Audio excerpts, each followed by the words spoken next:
Hello students.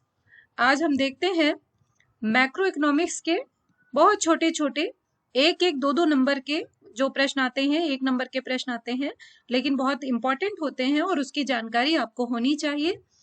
तो इनमें से कुछ प्रश्न आज हम लेते हैं, जिसमें से सबसे पहला है कि 1936 में जो कीन्स की पुस्तक प्रकाशित हुई थी उसका नाम क्या है।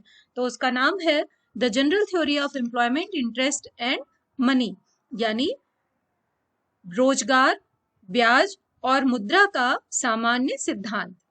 दूसरा प्रश्न है कि आर्थिक विश्लेषण की दो प्रमुख विधियां कौन सी हैं, यानी जो इकोनॉमिक एनालिसिस है उसकी कौन सी मुख्य यानी मेन मेथड्स कौन से हैं। तो वो दोनों मेन मेथड्स हैं व्यष्टि अर्थशास्त्र और समष्टि अर्थशास्त्र, यानी micro economics and macro economics. अगर ये पूछा जाए कि एक अर्थव्यवस्था में तीन इंपॉर्टेंट सेक्टर या तीन क्षेत्र कौन कौन से हैं, तो उसमें से एक है घरेलू क्षेत्र, जिसमें से दो उत्पादक और उपभोक्ता होते हैं। दूसरा है विदेशी क्षेत्र यानी फॉरेन सेक्टर, और तीसरा है सरकारी क्षेत्र यानी गवर्नमेंट सेक्टर। अगर कभी ये पूछा जाए कि भारत में किस प्रकार की अर्थव्यवस्था है, तो ध्यान रखिएगा कि भारत एक मिश्रित अर्थव्यवस्था है जो पूंजीवाद और समाजवाद यानी कैपिटलिस्ट इकोनॉमी और सोशलिस्ट इकोनॉमी, समाजवादी व्यवस्था और पूंजीवादी अर्थव्यवस्था का मिश्रित रूप है। इसीलिए भारतीय अर्थव्यवस्था को मिक्स्ड इकोनॉमी कहा जाता है। अगर प्रश्न ये पूछा जाए कि प्रवाह क्या होता है, क्योंकि आपके कोर्स में है आय का चक्राकार प्रवाह, जिसे बहुत विस्तार से मैं आपको बताऊंगी। तो अगर पूछा जाए कि प्रवाह किसे कहते हैं, तो प्रवाह क्या है? एक आर्थिक चक्र होता है, एक इकोनॉमिक साइकिल होता है जो एक निश्चित समय से जुड़ा हुआ होता है। तो जब कोई इकोनॉमिक वेरिएबल या दो तीन इकोनॉमिक वेरिएबल सर्कुलर मूवमेंट करते हैं, यानी जहां से चलते हैं वहीं फिर वापस पहुंच जाते हैं एक निश्चित समय में, तो उसे प्रवाह या फ्लो कहा जाता है। अगर प्रश्न पूछा जाए कि पूंजीवाद स्टॉक किसे कहते हैं, तो याद रखिएगा कि एक लेखा वर्ष यानी एक फाइनेंशियल ईयर बीतने के बाद उत्पादकों के पास जो भी गैर टिकाऊ और टिकाऊ वस्तुएं बचती हैं उसको हम पूंजीवाद स्टॉक कहते हैं। अगर पूछा जाए कि आय का चक्रीय या वास्तविक प्रवाह क्या है, तो इसको समझने के लिए हम कह सकते हैं कि अगर हम दो भागों में अर्थव्यवस्था को समझें, दो क्षेत्रों को समझें, परिवार और फर्म, तो हम देखते हैं कि परिवार क्या करते हैं, फर्मों को अपनी सेवाएं प्रदान करते हैं श्रम के रूप में, और फर्म क्या करती हैं, परिवारों को वस्तुएं बेचती हैं। इन दोनों के बीच में ये लेन देन निरंतर चलता रहता है। जब परिवार फर्म को अपनी सेवाएं देते हैं तो बदले में उन्हें मजदूरी प्राप्त होती है या उनको आय प्राप्त होती है, और इसी आय को जब वे फर्मों से सेवाएं खरीदते हैं तो मूल्य के रूप में चुकाते हैं। तो हम ये देखते हैं कि मुद्रा जो है वो प्रवाहित होती रहती है परिवार और फर्मों के बीच में, यानी जब परिवार फर्म से आय प्राप्त करते हैं तो मुद्रा फर्म से परिवार की तरफ चली जाती है, और जब फर्म जो उत्पादन करती है वो उत्पादन परिवार को देती है, तो परिवार उस उत्पादन को जब क्रय करता है तो बदले में वही आय जो उसे मुद्रा के रूप में प्राप्त होती है उसे वो वस्तु के मूल्य के रूप में फर्मों को वापस कर देता है। तो यह प्रवाह निरंतर चलता रहता है, इसी को आय का चक्रीय या वास्तविक प्रवाह कहते हैं। और ध्यान रखने वाली बात यह है कि किसी भी अर्थव्यवस्था में यह प्रवाह तेजी और मंदी तो आती रहती है, यानी कभी बहुत ज्यादा होता है और कभी कम हो जाता है, लेकिन ये एक ऐसा प्रवाह है कि जो अर्थव्यवस्था में कभी भी समाप्त नहीं होता। अगर ये प्रश्न पूछा जाए कि व्यष्टि और समष्टि शब्द का प्रयोग अर्थशास्त्र में सबसे पहले किसने किया था, तो याद रखिएगा रैगनर फिश ने। समष्टि अर्थशास्त्र का जनक किसे कहा जाता है, हम सभी जानते हैं प्रोफेसर कीन्स का बहुत अधिक योगदान है मैक्रो इकोनॉमिक्स में, इसीलिए प्रोफेसर कीन्स को समष्टि अर्थशास्त्र का जनक कहा जाता है। बचत क्या है, तो बहुत आसान है, आय का वह भाग जो उपभोग वर्ग व्यय नहीं किया जाता बचत कहलाता है। यानी आय को दो भागों में बांटा जाता है, एक तो उपभोग व्यय और दूसरा बचत। अगर कभी यह प्रश्न पूछा जाए कि विश्वव्यापी मंदी की अवधि क्या थी, तो याद रखिएगा विश्वव्यापी मंदी प्रथम विश्व युद्ध के बाद आई थी और इसकी अवधि थी 1929 से लेकर के 1933 तक। इसी के बाद कीन्स की जनरल थ्योरी नाम की जो पुस्तक आई थी वो बहुत पॉपुलर हुई थी, जिसमें अर्थव्यवस्था के तमाम सिद्धांतों में बहुत सारे बदलाव हुए थे।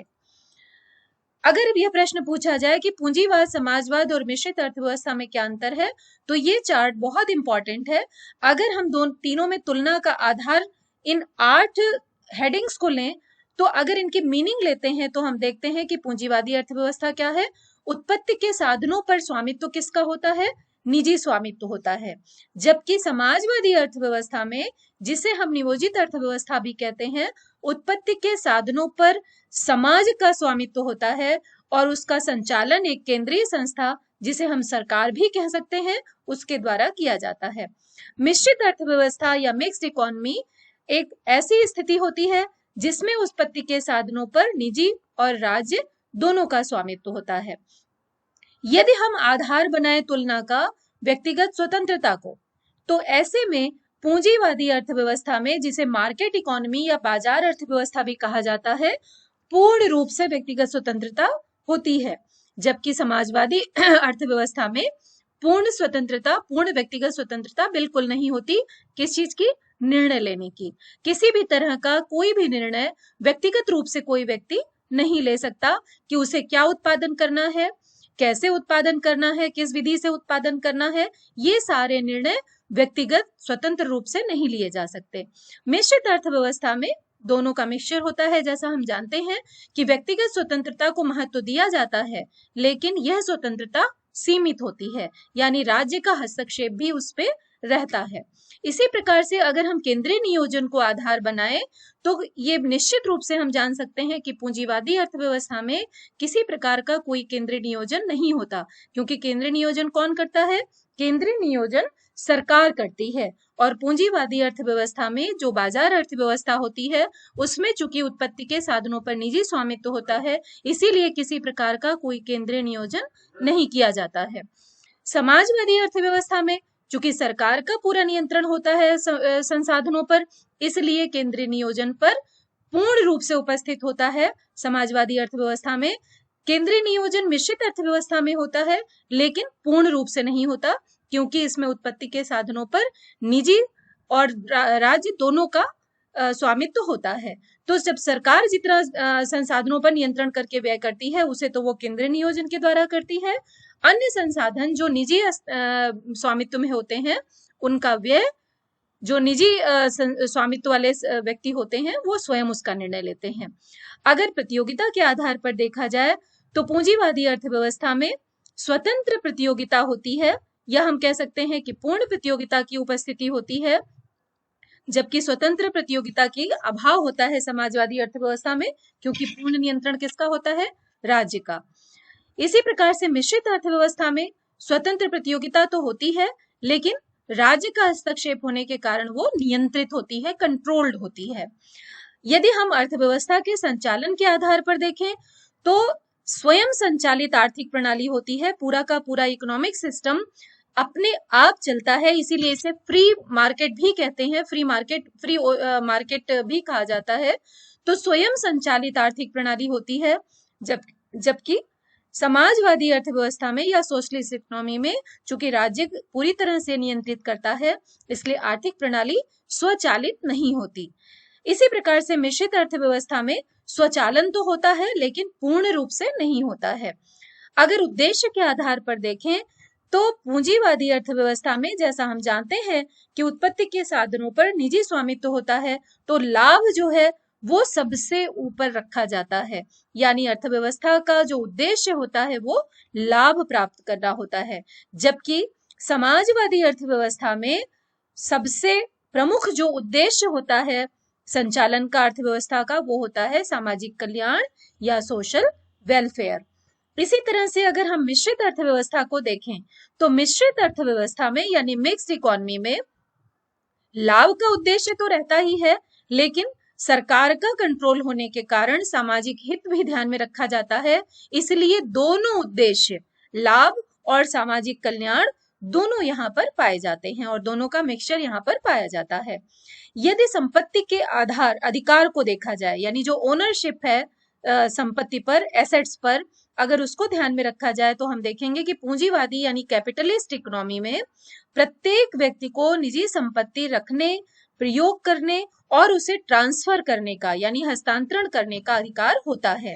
जबकि समाजवादी अर्थव्यवस्था में संपूर्ण संपत्ति किसकी होती है, किसका स्वामित्व होता है, सरकार का। इसलिए निजी संपत्ति का कोई अस्तित्व नहीं होता, निजी संपत्ति का कोई अधिकार किसी के पास नहीं होता। जितनी संपत्तियां होती हैं, चाहे वो भूमि हो, चाहे वो खेत हो, चाहे वो किसी भी प्रकार का कोई भी संसाधन हो, उस पर स्वामित्व किसका होता है, सरकार का। तो इसमें जो संपत्ति का अधिकार है वो सरकार के पास होता है। इसी प्रकार से मिश्रित अर्थव्यवस्था में चूंकि दोनों का मिक्सचर है, तो हम ये देख सकते हैं कि निजी संपत्ति का अधिकार तो होता है लेकिन उसे सीमित रखा जाता है। अगर हम वर्ग संघर्ष को आधार बनाएं तो आर्थिक असमानता होने के कारण सबसे ज्यादा वर्ग संघर्ष कहाँ पाया जाता है, जो कॉन्फ्लिक्ट्स हैं, जो क्लास में द्वंद्व है, वर्ग में संघर्ष है, धनी और निर्धन का जो संघर्ष है, वो सबसे ज्यादा कहाँ पाया जाता है, पूंजीवादी या कैपिटलिस्ट इकोनॉमी में। जबकि राज्य का अस्तित्व होने के कारण, संपूर्ण ओनरशिप स्टेट की होने के कारण किसी प्रकार का कोई वर्ग होता ही नहीं है, इसीलिए आर्थिक समानता होती है और वर्ग संघर्ष नहीं पाया जाता। मिश्रित अर्थव्यवस्था में असमानताएं, इनइक्वालिटीज तो होती हैं लेकिन इतनी ज्यादा नहीं होती हैं कि वर्ग संघर्ष की स्थिति आए। इसीलिए आर्थिक असमानताएं तो होती हैं लेकिन वो नियंत्रित होती हैं, क्योंकि जब भी आर्थिक असमानताएं होती हैं तो सरकार क्या करती है, इन इनइक्वालिटीज को, इन असमानताओं को कम करने के प्रयास करती है, बहुत सारी योजनाएं लाती है। तो असमानताएं तो रहती हैं लेकिन सरकार प्रयास करती है उसे नियंत्रित करने का, इसलिए कुछ हद तक वो नियंत्रित भी हो जाती हैं। तो आज के लिए बस इतना ही, अगले लेक्चर में फिर मिलते हैं।